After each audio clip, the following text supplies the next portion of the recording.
Hello, in this video I want to explain top 5 myths about World War II.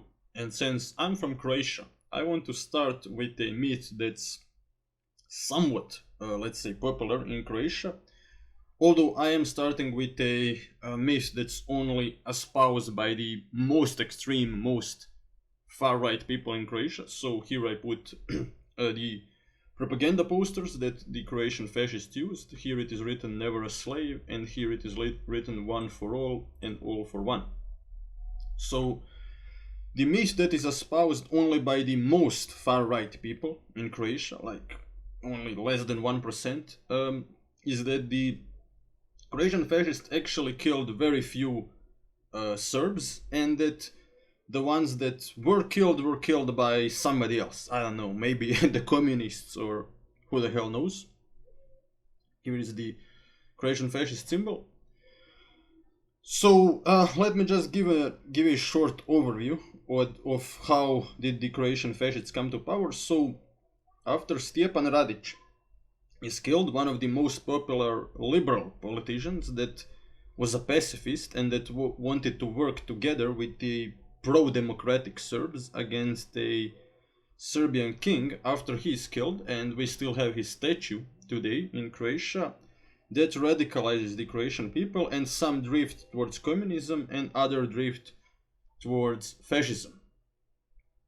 And then Hitler later just appoints the Croatian fascists as the leaders of Croatia without them ever being democratically elected. That is also an important thing to note because of some other myths, particularly the ones that exist in Serbia. But okay, one other myth that goes together with the first one in Croatia is that it's a different line of argumentation. It goes something like, well, actually the Croatian fascists, they did kill a lot of Serbs, but it was mostly the Muslims that did it. Because Muslims also in some regions of Bosnia joined Croatian fascists in great numbers. For example, they joined the Black Legion, one of the most notorious fascist units in Bosnia that did commit genocide of Serbs, but for the most part they fought against communists, which were, by the way, also often Croatian. And the Croatian fascist dictator, he did build mosques in so why did he do it? It sounds absurd to people that don't know Balkan history. He built mosques because in his propaganda all Muslims were actually Croatian. They share the same blood, although they didn't know it themselves, but yeah, they share the same blood, and that's why they all have to be on the side of Croatia. The Croatian fascists claimed. And also they realized that the only way to control Bosnia is to get Muslims on their side. So Muslims, they were a majority in green areas. And of course they also lived in other areas. But yeah, the Croatian fascists realized if we are going to antagonize all the Serbs in Bosnia, then we at least have to get Muslims on our side. And but yeah, so to explain why it's a myth that most massacres were committed by Muslims, it's simply not factually true. But other than that, the leadership of the Croatian fascist state was Catholic. So the Croatian fascist dictator Ante Pavelic explicitly said our state is a Catholic state, which, what's weird about it is that he did build mosques after he explicitly stated that the Croatian fascist state is a Catholic state. And the other symbols that he used were like a knife and a hand grenade, because he was all about violence. And to finish with one other, let's say, myth that exists in Croatia to an extent, some even more moderate people on the right, although still, in my opinion, extreme, will tell you, well, we actually do condemn the genocide that the Croatian fascists did, but despite all of these horrible things, at least they wanted Croatia to be free. Well, okay, but the problem with that argument is that the communists also wanted the Croatia to be free. They wanted the Croatian people to be free. they argued that the Croatian fascists betrayed the Croatian people by giving their coastline to Italy, so the green parts were under Mussolini. Yeah, and also for the Croatian communists, freedom meant establishing a federation of nations within Yugoslavia that would all be treated equally. So they were also against the Serbian king and against this regime that treated nations unequally, that like treated Croatians essentially as second-class citizens by economically exploiting them. And there is even a bizarre story of a Croatian communist, Andrija Hebrang, getting tortured by the Croatian fascists, and he tried to argue with them, and he told them, but why are you torturing me? I also want Croatia to be free, just like you. But yeah, I don't think that his argumentation actually worked, but in a way he was right. Like, communists did want Croatian people to be free. Like, the communists just had I would say, a more realistic notion of what freedom meant, because all great powers wanted Yugoslavia to remain a single state. And without the United States or Stalin, or at least one of them, recognizing you, you can't have your own state. So this idea that Croatians could at the time have their own state was actually crazy. Not to mention that, yeah, collaborating with Hitler also, let's just say, not a good move. Okay, now let's move to a myth that exists in Serbia. Of course, I'm not saying all Serbs believe this, but far-right people believe this. The myth goes something like this. Most Croatian people were fascists during World War II. And there are these iconic pictures of Croatian people greeting the Germans as liberators. And at first, yes, they did greet them as liberators because they finally got their own state, the Croatian fascist state. And the Croatian fascists claimed now, after 1,000 years, Croatians finally have their own state. And at first, some people believed them. But the problem was, among many other things, that state wasn't truly independent. Germans controlled all the valuable things within that state, all the bauxite mines, all the industry, not to mention that the German military caused inflation by just printing money and buying everything they needed. Yeah, so that's the problem with that statement, and that behavior, that kind of behavior by the German military led many Croatians to embrace anti-fascism already by the end of 1942.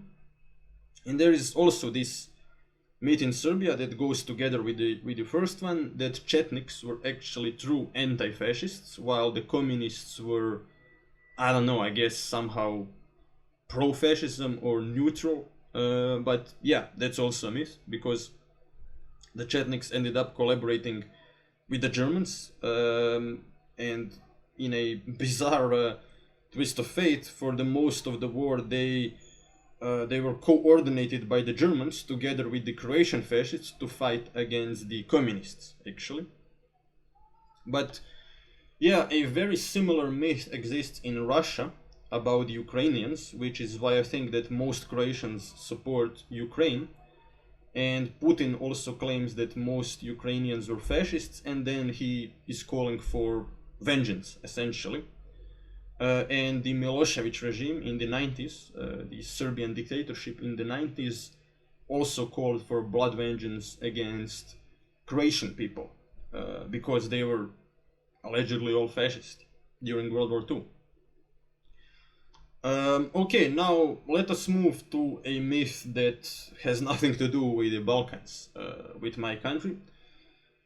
The myth claims, the name of this myth is a Madman Hitler. So I'm not saying that Hitler wasn't mad. In many aspects he was, but this myth claims that if it only wasn't for Hitler and his terrible military leadership, that the German generals would have won.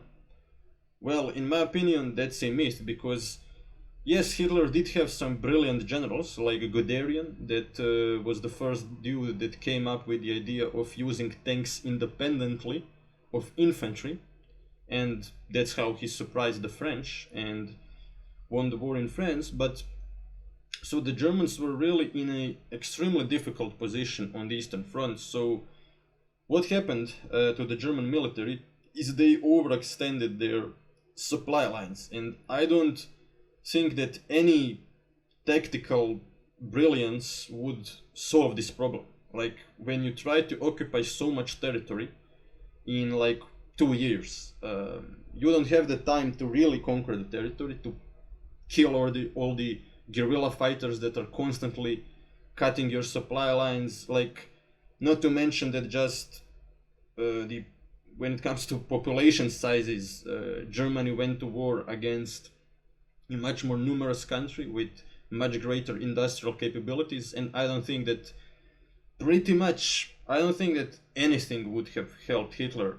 Maybe if he was less racist, then maybe some nations like the Ukrainians, Balkars, Chechens would end up actually joining the fascists in like greater numbers, and then actually this Russian myth would be true. But yeah, since Hitler was extremely racist towards Slavic people, yeah, most Chechens, Ukrainians, Balkars, okay, they are not Slavic, but since he was extremely racist towards all of them, most of them ended up joining the Red Army.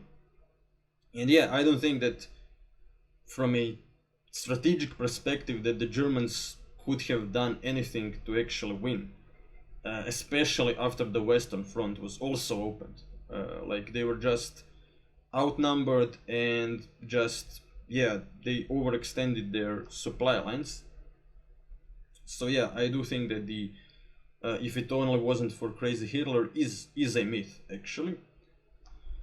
Okay, now the one other myth also claims that if only Hitler hadn't attacked Russia or the Soviet Union, he would have won.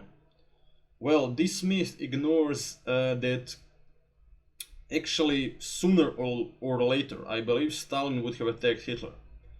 Why do I think so? Well, because Bolshevism and Nazism are natural enemies. So Molotov-Ribbentrop Pact did happen, but it was never supposed to last forever. Some people don't really get this. It was never supposed to be a long-term pact. Yeah. And even today we study that pact. For example, if you read Henry Kissinger on the topic, we study the pact as one of the most bizarre alliances in history. Not as a pact that was supposed to work. We study it as an anomaly, as something that does not usually happen. So yeah, if Hitler hadn't attacked the Soviet Union, I think that just sooner or later Stalin would have attacked him. Now, would that make Stalin actually more evil? I'm not sure. Like, please tell me in the comment section. Would Stalin drawing the first blood against Hitler, would that actually make him more evil or less evil? Because he would then be seen as a guy that attacked Hitler. But I don't know. I mean, there is also an argument that by attacking Hitler, then he would be starting this huge war that ended up killing like 40 million people. So yeah, I'm not sure. But yeah, tell me your opinion about it in the comment section. And yeah, I truly do think that like sooner or later Bolshevism and Nazism would clash, as they did in the Spanish Civil War. So yeah, and by the way, to attack right after the Great Purges was not a bad idea actually. So Hitler attacked, I would argue, at just the right time from a strategical perspective. And yeah, finally I want to address what we call the clean Wehrmacht myth. That myth states that all the crimes were done by the SS. Well, yeah, that's not true. That's simply not true. The Wehrmacht soldiers also killed a lot of civilians, but what is interesting is that many German generals even believed that myth during the war. So some of them believed that the SS troops, like, they are extremists and they are doing all this genocide out of their own weird beliefs. Himmler is doing that, but some generals naively believed Hitler actually, he's just kind of uninterested in that aspect of our fight. Like, Hitler doesn't even know about it. It's all like this crazy dude Himmler. But yeah, then some German generals actually did learn that all the most horrible war crimes were not only approved by Hitler, but were actually his idea. And that was one of the reasons why they tried to kill Hitler in a failed assassination attempt. But for the most part, to be honest, they just wanted to kill him because they hoped to get a better deal with the Allies. They believed if we kill Hitler, then we might get a better peace deal. But yeah, as we all know, that assassination attempt did not work out, and Hitler, Hitler believed that, that God saved him, and it only reaffirmed his belief that he should fight until the end, because some higher power is preserving him in order to somehow win the war. Okay, if you like this video, then please like, share and subscribe for more videos like this.